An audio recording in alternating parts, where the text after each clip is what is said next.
தினம் ஒரு தியானம். நானே உயிர்த்தெழுதலும் ஜீவனுமாயிருக்கிறேன். யோவான் எழுதின சுவிசேஷம் அதிகாரம் 11 வசனம் 25.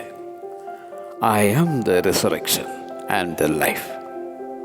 மரித்த லாசருவுக்கு மறுபடியும் வாழ்வு தந்த ஆண்டவர் இயேசு.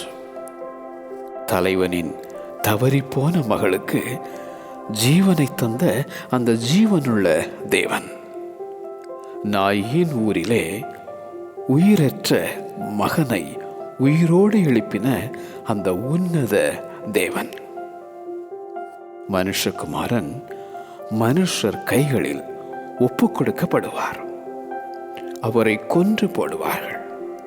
ஆனால் 3ஆம் நாளிலே உயிர்த்தெழுந்திருப்பார் என தம்முடைய சீஷர்களுக்கு போதித்த ஆண்டவர் இயேசு.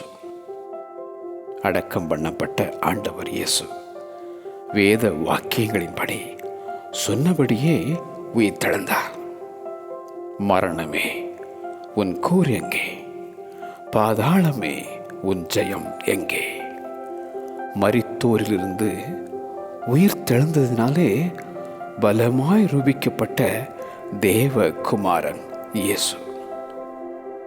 நித்திய ஜீவனை பெற்றுக்கொள்ள அந்த உயிர்த்தெழுந்த ஆண்டவர் இயேசுவை உன் வாழ்வில் ஏற்றுக்கொள்.